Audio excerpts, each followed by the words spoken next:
ये from alkenes. तो alkene में पहले हम लोग देखें, एल्कीन का स्ट्रक्चर अगर हम लोग देखते हैं CH2 डबल बॉन्ड CH2। तो यहाँ पे आप देखिए हमको एल्कीन से हेलो एल्केन प्रिपेयर करना है। पहले हम लोग हेलो एल्केन थोड़ा सा बना देते हैं। यहाँ पे ये आपका हो गया CH3 CH2 Cl। अब आप ध्यान से देखिए दोनों स्ट्रक्चर को अगर हम लोग देखेंगे तो आपको पता चलेगा कि यहाँ पे अल्कीन है और ये हेलो अल्केन है, यानी कि हेलोजन जुड़ गया और ये सिंगल सिंगल बॉन्ड हो गया, अल्केन हो गया, तो हेलो अल्केन। तो आप देख सकते हैं कि इस दोनों में डिफरेंस क्या है। डिफरेंस ये है कि यहाँ पे एक कार्बन पे एक एक्स्ट्रा Cl जुड़ गया यहाँ पे, और इस कार्बन पे 2 हाइड्रोजन था, यहाँ पे 3 हाइड्रोजन हो गया। मतलब कि यहाँ पे दो चीज ऐड हुआ है इसमें, एक हाइड्रोजन और दूसरा हैलोजन।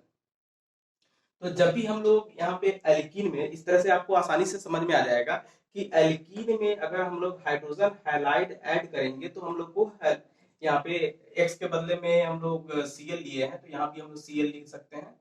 तो इस तरह से अगर मतलब हाइड्रोजन हैलाइड अगर हम लोग यूज करेंगे तो आसानी से हेलो अल्केन बन सकता है। कहीं भी आप देखिएगा कि अगर डबल बॉन्ड ट्रिपल बॉन्ड ये अगर किसी कंपाउंड में है तो उसका ये प्रॉपर्टीज होता है कि उसमें एडिशन रिएक्शंस हो। ठीक है, कोई भी कहीं भी पाई बॉन्ड अगर होगा तो वो प्रॉपर्टी एडिशन रिएक्शंस का होता है, तो आसानी से कोई ना चीज ऐड हो सकता है। तो हम लोग को यहाँ पे अगर अल्काइल हैलाइड बनाना है, हेलो अल्केन बनाना है, तो हम लोग इसमें क्या करेंगे, एक यहाँ पे हाइड्रोजन ऐड होना चाहिए और एक यहाँ पे हाइड्रोजन अगर ऐड होगा तो ये हेलो अल्केन बन जाएगा। तो इस तरह से हम लोग कह सकते हैं कि ये हेलोजन एसिड के को ऐड करने से आसानी से हेलो अल्केन बन सकता है। तो इसमें हम लोग नेक्स्ट देख सकते हैं। तो अब हम लोग यहाँ पे लिख सकते हैं इस तरह से कि alkenes alkenes reacts with hydrogen halide, hydrogen acid या हाइड्रोजन हैलाइड हम लोग बोल सकते हैं इसको, to form haloalkane. Haloalkane जैसे एग्जांपल के तौर पे ऑलरेडी हम लोग ये चीज देख चुके हैं, यानी कि अगर कोई भी एल्कीन हो CH2 डबल बॉन्ड CH2HX, अगर हम लोग ऐड करेंगे तो यहाँ पे एक इसमें H प्लस होगा, X माइनस होगा, तो X माइनस या H प्लस ये चूंकि सिमेट्रिकल अल्कीन है, ये सिमेट्रिकल एल्कीन। सिमेट्रिकल एल्कीन का मतलब है कि अगर हम लोग इसको डबल बॉन्ड से अगर ऐसे इसको डिवाइड करें तो इधर का हाफ और इधर का हाफ दोनों इक्वल हो जाए, अगर इक्वल पार्ट में अलग हो जाता है तो हम लोग कहेंगे कि ये सिमेट्रिकल एल्कीन है, दोनों साइड में इक्वल ग्रुप जुड़ा हुआ है। तो इस तरह से हाइड्रोजन कहीं भी ऐड हो जाएगा और हाइड्रोजन कहीं भी ऐड हो जाएगा तो सेमी प्रोडक्ट बनेगा। तो आप यहाँ पे देख सकते हैं CH2, यहाँ भी CH2 है। तो इसमें देखिए एक जब भी कोई चीज ऐड होगा तो एक पाई बॉन्ड यहाँ से हटेगा और पाई बॉन्ड हटने के बाद एक हाइड्रोजन यहाँ ऐड हो जाएगा और एक हाइड्रोजन यहाँ ऐड हो जाएगा। तो यहाँ पे हम लोग हाइड्रोजन ऐड कर देते हैं और यहाँ पे एक हाइड्रोजन ऐड कर देते हैं इस तरह से। तो ये हम लोग का हेलो अल्केन बन जाएगा। इसी को हम लोग ऐसा लिख सकते हैं, ये इसके साथ हो जाएगा 3 हाइड्रोजन और ये हो जाएगा CH2Cl। तो इस तरह से हम लोग आसानी से हेलो अल्केन प्रिपेयर कर सकते हैं। दूसरा हम लोग नेक्स्ट देखेंगे, बट अगर ये सिमेट्रिकल अल्कीन है तो कहीं भी हम लोग हाइड्रोजन ऐड करें, कहीं भी हाइड्रोजन ऐड करें, कोई दिक्कत नहीं है, आसानी से ये प्रोडक्ट बन जाएगा। फिर दूसरा एग्जांपल हम लोग देख सकते हैं इस तरह से CH2 डबल बॉन्ड CH2, इसका नाम है इथीन, और इसमें अगर हम लोग HBr ऐड करेंगे इस तरह से तो भी आसानी से बन सकता है। हम लोग Br को इधर भी ऐड कर सकते हैं, कोई दिक्कत नहीं है इसमें, CH2Br, यहाँ पे Br अगर यहाँ पे ऐड होगा तो हाइड्रोजन यहाँ पे ऐड हो जाएगा, ये हो जाएगा CH3। इस तरह से हम लोग बना सकते हैं। तो अगर सिमेट्रिकल अल्कीन हो तो कोई प्रॉब्लम नहीं है, लेकिन अनसिमेट्रिकल अगर अल्कीन होता है तब वहां पे हम लोग देखेंगे कि हाइड्रोजन, यानी कि ये जो रीएजेंट है इसको हम लोग अनसिमेट्रिकल रीएजेंट बोलते हैं। तो अनसिमेट्रिकल अल्कीन में अनसिमेट्रिकल रीएजेंट जब ऐड किया जाता है तो मार्कोनिकॉफ एडिशन के अकॉर्डिंग वहां पे एडिशन होगा। एक्चुअली मार्कोनिकॉफ एडिशन कहता है कि किसी भी अनसिमेट्रिकल रीएजेंट का negative part carbon carbon double bond के उस कार्बन पे ऐड होगा जहां पे हाइड्रोजन का नंबर कम है। हम लोग देख लेते हैं इसको। तो इसमें आप देखिए आप लिख भी सकते हैं, but in case of unsymmetrical alkene या अल्काइन भी हम लोग ले सकते हैं, अनसिमेट्रिकल एल्कीन और alkyne, the addition of hydrogen halide takes place according to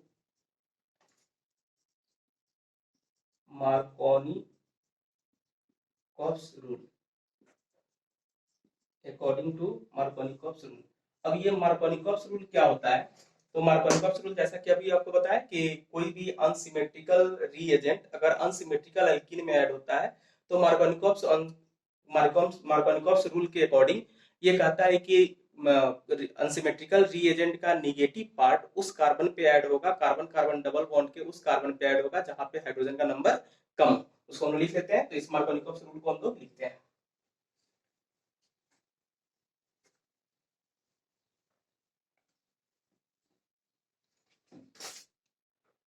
ये यहाँ पे ये हम लोग मार्कोनिकोव्स रूल को लिख रहे हैं यहाँ पे। The negative part of reagent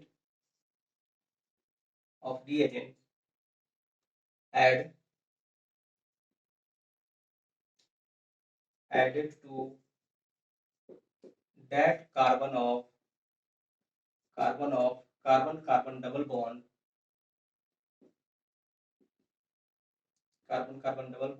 which having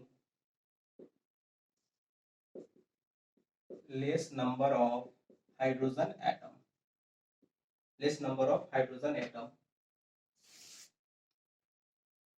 ठीक है। ये एक्चुअली अनसिमेट्रिकल एल्कीन के केस में है, ये अनसिमेट्रिकल के लिए हम लोग बात कर रहे हैं। फिर एग्जांपल हम लोग देख लेते हैं यहाँ पे। तो कोई भी अगर हम लोग अनसिमेट्रिकल एल्कीन लेंगे और अनसिमेट्रिकल एल्कीन में हम लोग कोई भी रिएजेंट ऐड करते हैं, जैसे एग्जांपल के तौर पे यहाँ पे इसमें CH3 CH double bond CH2। अब इसमें अगर हम लोग HCl ऐड करेंगे तो H प्लस Cl माइनस में टूटता है और ये आसानी से ऐड हो जाएगा। तो आप देख सकते हैं यहाँ पे ये कार्बन कार्बन डबल बॉन्ड है, इस कार्बन कार्बन डबल बॉन्ड में अनसिमेट्रिकल रिएजेंट का ये निगेटिव पार्ट कहाँ पे ऐड होगा? उस कार्बन पे ऐड होगा जहाँ पे हाइड्रोजन का नंबर कम है। इस कार्बन पे देख रहे हैं एक हाइड्रोजन, यहाँ पे दो हाइड्रोजन है, तो ये निगेटिव वाला पार्ट कहाँ पे ऐड होगा? इस कार्बन पे ऐड होगा। यानी कि इससे हम लोग का प्रोडक्ट बनेगा CH3 CH, ये Cl माइनस यहाँ पे ऐड होगा तो ये हो जाएगा Cl, और जो हाइड्रोजन है वो हाइड्रोजन इस कार्बन पे ऐड होगा तो ये हो जाएगा CH3। तो इस तरह से हम लोग का प्रोडक्ट बन गया। तो और भी इसका हम लोग एग्जांपल लिख सकते हैं इस तरह से CH3 C CH3 double bond CH2, और अगर हम लोग इसमें HBr लेते हैं H प्लस Br माइनस, तो आप समझ सकते हैं कि इसका प्रोडक्ट क्या होगा? कार्बन कार्बन डबल बॉन्ड यहाँ पे है, इस कार्बन पे हाइड्रोजन नहीं है, इस कार्बन पे दो हाइड्रोजन है, तो निगेटिव पार्ट इस कार्बन पे ऐड होगा जहाँ पे हाइड्रोजन का नंबर कम है। तो इस तरह से इसका प्रोडक्ट बनेगा CH3 C CH3, यहाँ पे Br सिंगल बॉन्ड और ये हो जाएगा CH3, यानी कि हाइड्रोजन ऐड हुआ यहाँ पे इस कार्बन पे और Br माइनस ऐड हुआ इस कार्बन पे। थर्ड एग्जांपल, कोई भी हम लोग एग्जांपल ऐसा ले सकते हैं इस तरह से CH3 CH2 CH double bond CH2 HI ऐसे। तो फिर से आप देख सकते हैं इसमें H प्लस I माइनस कहाँ पे ऐड होगा? हाइड्रोजन का नंबर यहाँ पे कम है तो I यहाँ पे ऐड होगा, हाइड्रोजन इस कार्बन पे ऐड होगा। इस तरह से ये प्रोडक्ट बन जाएगा CH3 CH2 CH I single bond CH3। इस तरह से ये मार्कोनिकोव्स रूल के अनुसार एडिशन हो गया। बट अगर हम लोग यहाँ पे देखिए इसमें कोई भी हम लोग एक्स्ट्रा कोई भी सॉल्वेंट नहीं लिए हैं, लेकिन अगर हम लोग इसके जो भी रिएक्शन हम लोग यूज कर रहे हैं खासकर HBr के केस में, अगर हम लोग यहाँ पे पर ऑक्साइड अगर डाल दे तो ये रिएक्शन ठीक मार्कोनिकोव्स के अपोजिट हो जाता है, जिसको हम लोग एंटी मार्कोनिकोव्स बोलेंगे या पर ऑक्साइड इफेक्ट बोलेंगे। ये तभी होगा जब वहां पे पर ऑक्साइड प्रेजेंट रहेगा। हमेशा इस चीज को ध्यान देना है। तो हम लोग यहाँ पे लिख सकते हैं इसमें, ये आप लोग लिखते भी चलेंगे, but in the presence of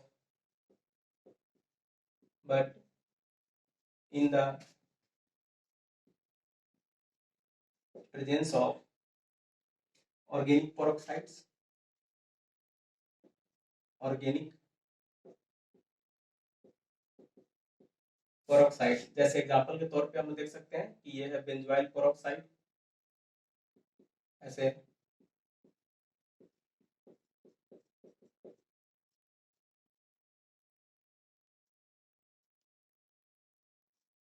इसको हम लोग बोलेंगे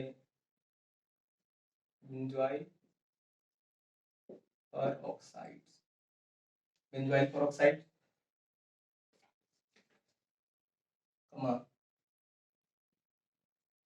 the addition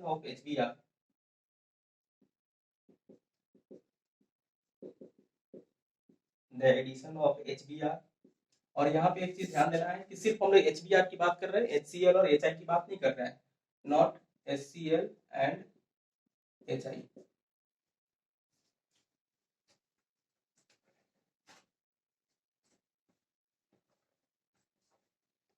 HCl and HI to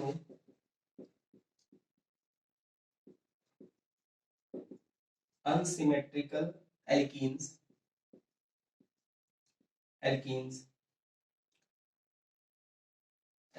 takes place is opposite to the Markovnikov's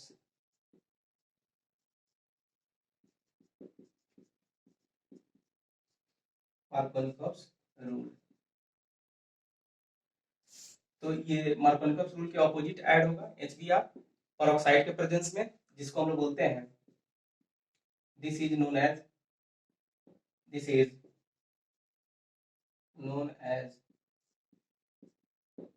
anti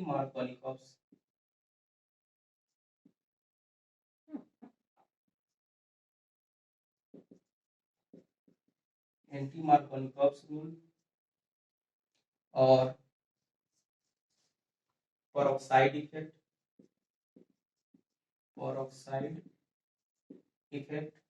और